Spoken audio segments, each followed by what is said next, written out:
Talk a little bit about the conditions you were in, because from the sounds of it, looks like you guys are always kind of the spearhead, moving ahead and starting fresh with bases and stuff. So things had to be primitive. We had to cut our way in. We got cans of tobacco. They were 2 feet long and square like that, and there was sticks of tobacco in it like that. We'd give that to the natives, and they'd take their machete and help us cut our way. See, you couldn't walk through the jungle, so that it was just as thick as that, you know. Wow. So that's how but we'd pay them, give them a stick a day.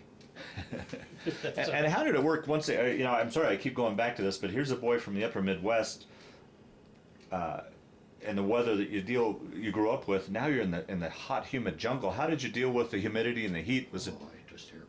Yeah. It was terrible. Yeah. But I was smart for one thing. I kept my shirt on. And I'm still, the last 30 years, here I just did it again. Last 30 years they've been cutting spots off my face. Wow. That you attribute to cancer to that being in that sun exposure? Yeah. Wow. Wow. Well, just about 4 years, you know. Yeah. Just. Yeah. What was your actual sleeping condition, living conditions, and the food like there? I mean, and these. Well, a lot of times there's catch as catch can. You were out someplace, and you couldn't get back to camp or someplace, you know. You'd either find a place to lay down or sit against a tree, or you were wet, soggy all the time. Bugs chewing you up. We'd rot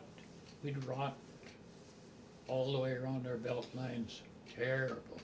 Our feet were wet all the time. The sun could be shining and it just poured on the rain. A lot of times you were at your foxhole or little pup tent you had, or because half the time you couldn't get back to your camp. You know. Wow. You were just out in the open. Well, how do you think you made it through there? I mean, you're looking at you weren't probably getting enough sleep. You probably weren't eating right. Hygiene was terrible. The weather conditions were terrible. You're out in the elements. Any one of those by themselves would have done a man in. But on top of all that, you had the stress of war. How do you think you made it through that period? We always looked at the fun side. We forget about everything else. We still have reunions. Is that right? Yeah. Yeah. We'll talk about that later. Yeah, but when we started having them, we decided that we'll talk only about the good times, and that's what we did.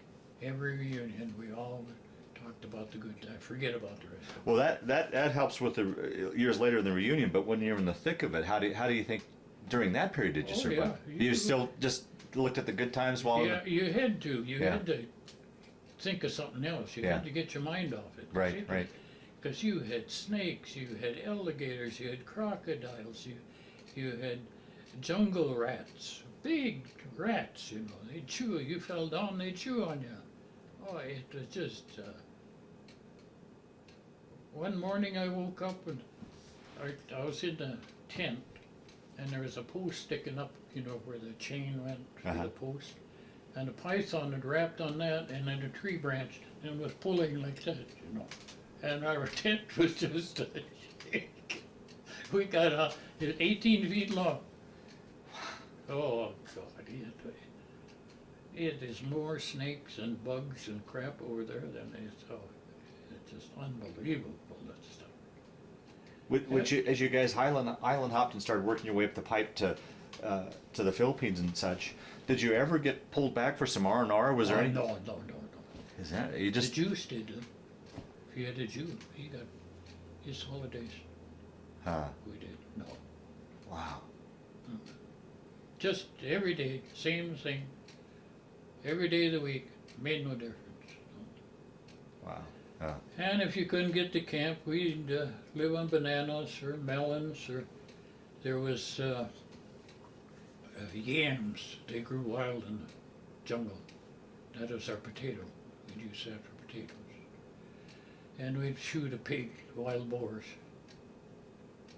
So we got some meat that way. And rations, we didn't have enough rations coming from the States, so they made agreement with Australia, and they were canning goat. The mutton? Oh, God. Well, we were hungry enough, we'd ate it, but, oh, jeez. Oh. But we survived. That's the main thing. There Now- wasn't much left of us, but Jeez. Now, as far as you said, you came under Japanese bombing. Did you ever have any problems with Japanese ground forces? oh yeah, they were sneaky little buggers, you know, at night. Yeah, they were there all the time, all the time. Well, it sounds like you could never let your guard down. No, you couldn't. There was always somebody. Wherever you went, you had to be careful. Hmm. You never wandered off alone out in the rush. Never. Mm-mm. But we did get some beer. They'd give us beer. But Did you have any way to cool it down? no, we couldn't cool it down. But the cans would rust half the time, you know. So you'd hear them. We'd get our gas in drums, 55-gallon drums. If you hid them in the jungle here and there and all over, you'd lose them in a few days because it grew over them right away again. And then pretty soon, well, you'd smell them because it rushed through and you could smell the gasoline. Wow. Oh, it was, Huh. oh, it wasn't fit for human beings,